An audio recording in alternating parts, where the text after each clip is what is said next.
HYBE, I'm on to you because you're moving like a snake and I don't like it.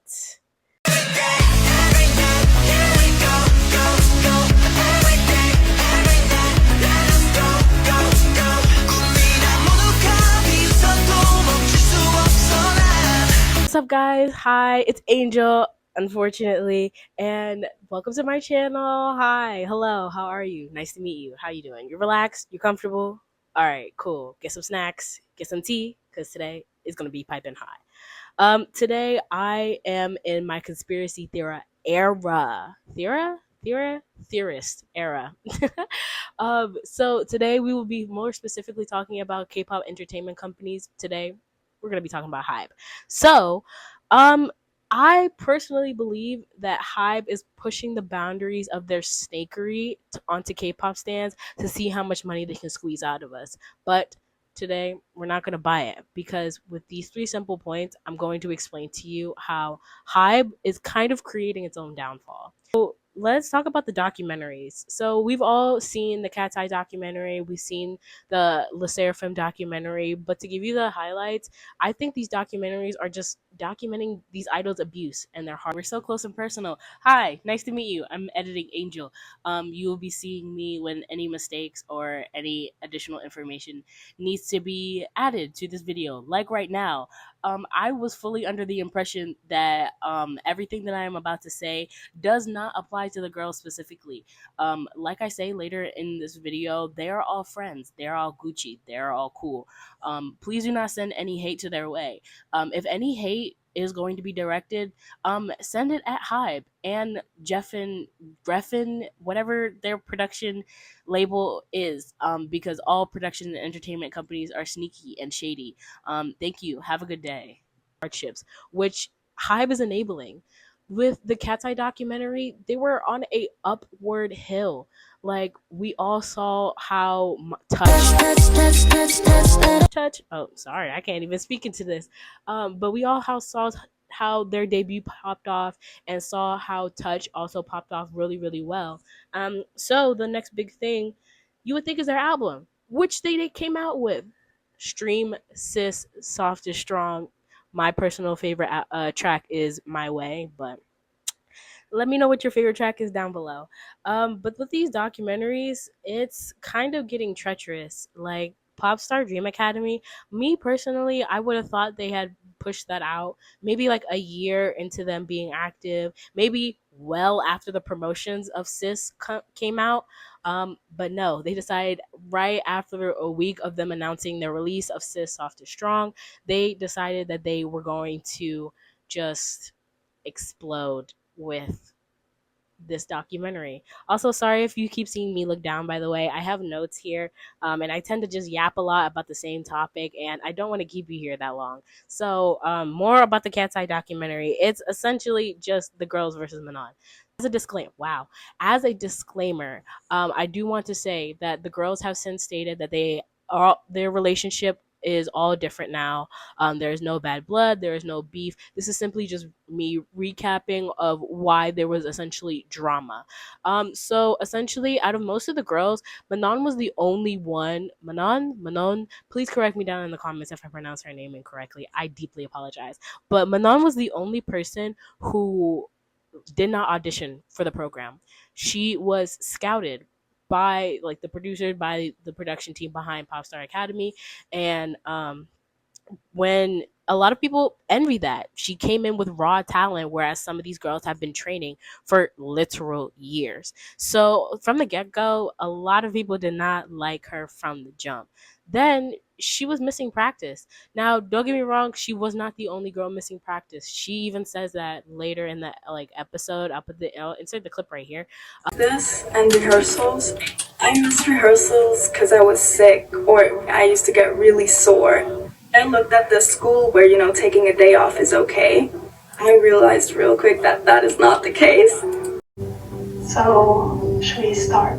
Okay, so I've heard some things and I think I'm a little frustrated because I know I've been missing, but I know a lot of other girls also have been missing, and I feel like it's only being taken out on me in a way. And so I wanted to maybe hear you guys out why that might be the case, or if that's even the case, or if I'm not making that up or something. I really do feel like a lot of our frustration, it's just being present in what this whole program requires, which is a lot of discipline and a lot of hard work and like paying attention and doing your part, like taking notes in class and paying attention to like what is being, like what's happening in class, even if you are sitting out. Yeah, but I have been taking notes when I was sitting out. But she essentially is just like, hey, I feel like I'm being ganged up on. And the other girls are kind of like, hey, we feel like you're not putting in your all, which kind of causes a rift between the girls and Manon. But later they make up and she does express how she does want to be here and she is going to show her all. Um, After the release of this documentary, people did not like the members of Cat's Eye, seemingly either because they were bystanders to Manon's mistreatment or they were committing the mistreatment themselves.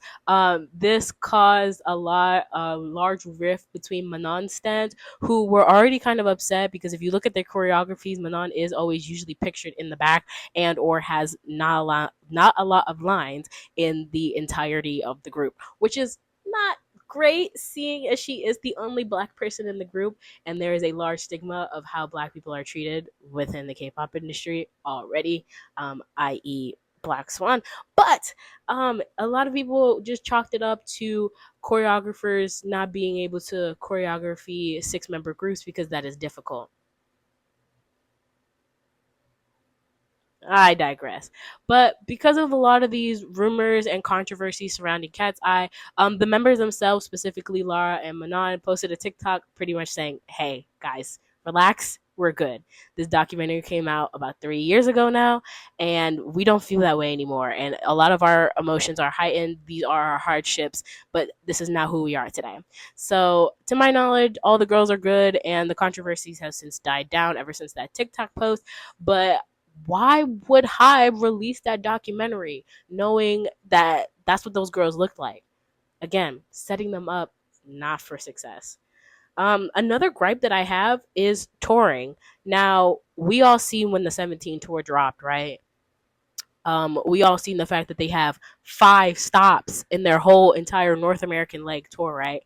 But that's not the issue that I wanted to talk about. I want to talk about how the fact that they decided to tell their international fans, especially their North American fans, that Jun and Jonghan were not going to be participating in the North American leg of their tour.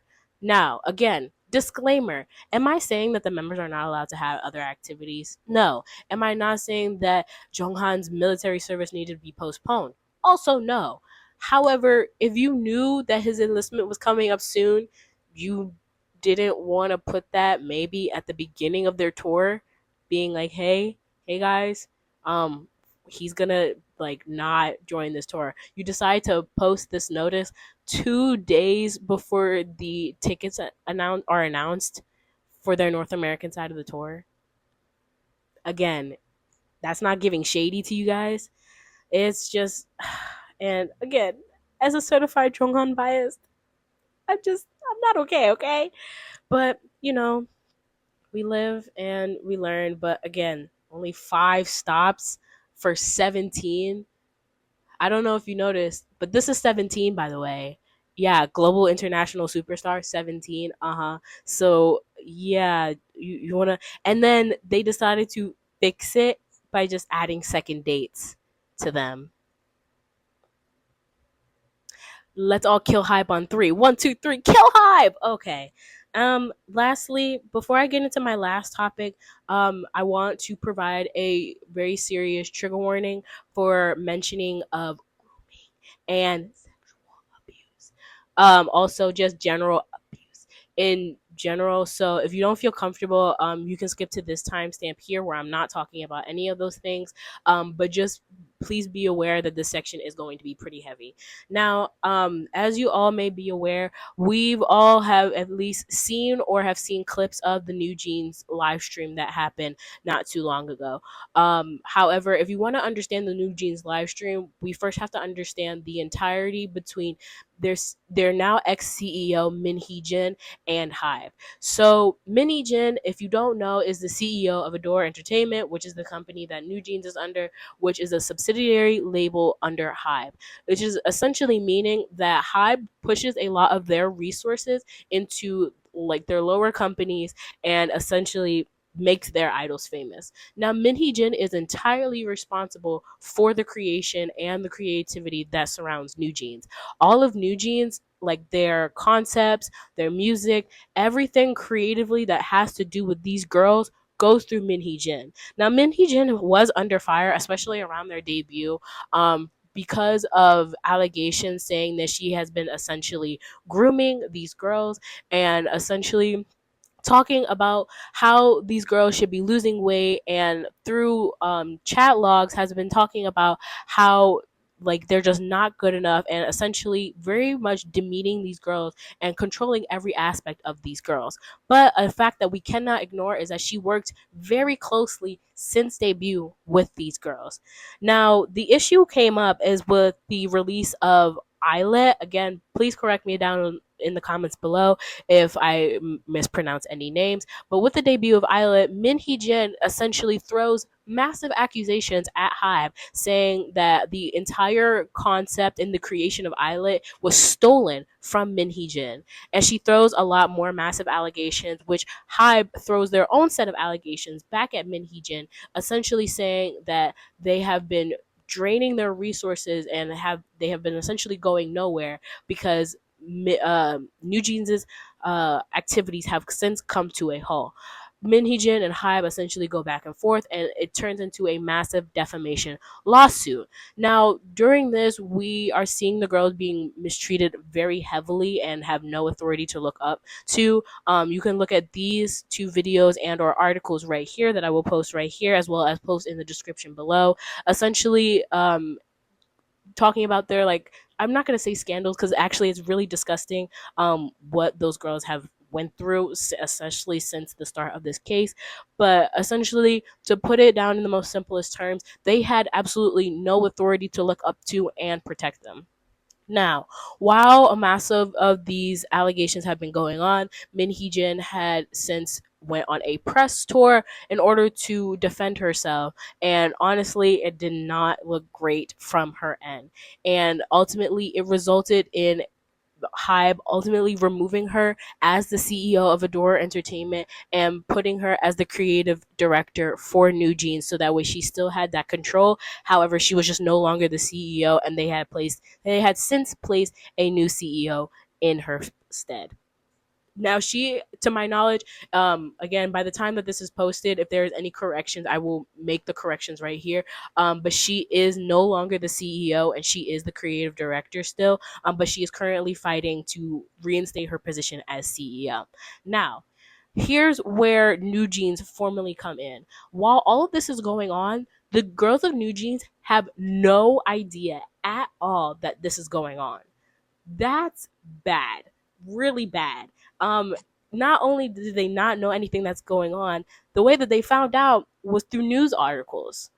So either Min Hee Jin could have, my personal opinion, Min Hee Jin could have either told these girls what has been going on, which is really bad because it could have been her own really high construed version. So of course they're going to side with her because they have worked closely with her for a very, very long time, and there is the only form of trust and protection that they do have within that company. Secondly, throughout their live stream, we see that they are not put in a great position by HYBE. At their last formal appearance, one of the members has been seen crying, and they just looked very visibly distressed, like they did not want to be there. That is just not a good public image if HYBE is essentially projecting saying that New Jeans are fine. they're not fine. And as of today, on September 11th, my time, I'm going to put the actual timestamps right here. But on September 11th, they created a new channel where the girls are holding iPads and computers, and there are multiple papers, seemingly in the form of a script, whether it is their own script or a script made by somebody else, has is currently undetermined. But they go live and they essentially say how HYBE has been mistreating them. Hani, if I'm remembering her name correctly, again, if there's any corrections, I will put them up here. Hani actually gives an example of a time that she was completely disrespected in HYBE Entertainment, where she allegedly entered the building, greeted an idol group with their manager, but on the way out, when she went to greet them again, their manager explicitly told them to ignore her in front of her face. Um, Obviously, that caused her a lot of distress, and she goes to their now current CEO about it. And the CEO's response to it was that they cannot do anything about it because not only does she not have any evidence of this happening, that she came about the situation way too late. The other members express other frustrations that they have against HYBE and are saying how that nothing is normal, how they are in constant distress, and how everything would be back to normal if Min Hee Jin was reinstated as CEO. At the end of their live, both in English and in Korean, they state how high they demand. I apologize. They in fact demand at the end of their live stream that they have Min Hee Jin reinstated as CEO by September 25th. As of writing this right now, HYBE has not responded yet. I did just see an update this morning. I will put it right here that allegedly HYBE has responded saying that the group in question was Islet that Hani interacted with and was ignored by, or was told to be ignored by the manager. Other than that, I will put if there are any updates between by the time I'm filming this and by the time this is released to you. Hi, hello, it's me again. There have been some new updates since I have last recorded that. HYBE has officially released in a statement firmly denying New Jeans' request to reinstate Min Hee Jin as their CEO. What that means for New Jeans at this time is still unclear. I will keep posted or put anything in the description by the time that this is posted if there are any more new updates. But they have also allegedly stated that the group that Hani interacted with was Islet. Islet, again, and please correct me if I mispronounced that, but it was them that um, were told to be ignored by Hani, or to ignore Hani. I apologize. um and was they were also have stated that if New Jeans did not break the rules and did not name drop idols, which was not stated anything of the sort in their live stream, both translated and in pure Korean, that they did not name drop. But the HYBE officials have stated that if they did not break the rules, that they would not be in this position that they are currently in right now. I just the only thing I have to say is that I feel really really bad for these girls. They have no business being dragged into this, and they also have no business um, trying to speak up for themselves in the way that they are right now, because I don't think that they fully grasp the situation, as you will see me later state in this video. But honestly, I just feel really bad. Like I said, if there are any more updates, I will post you on them later. Um, Not gonna lie, guys, it is really not looking good. A lot of people saying that this might cause New Jeans to disband, and honestly, I kind of don't blame these assumptions, because it is just very distressing. In my personal opinion, I believe that the New Jeans girls have been essentially heavily brainwashed by Min Hee Jin, and that live stream was not on their own accord, despite them saying otherwise. Even if it was on their own accord, I don't think that the things that they are being told is happening to Min Hee Jin is, all these defamations, and that she's not in the wrong. I heavily think that woman is crazy and has been abusing and brainwashing New Jeans for upwards of probably years now. And because she is pretty much using them as a shield, they essentially have to use her in turn as a crutch, essentially saying that New Jeans cannot survive without Min Hee Jin, because Min Hee Jin cannot survive without new jeans.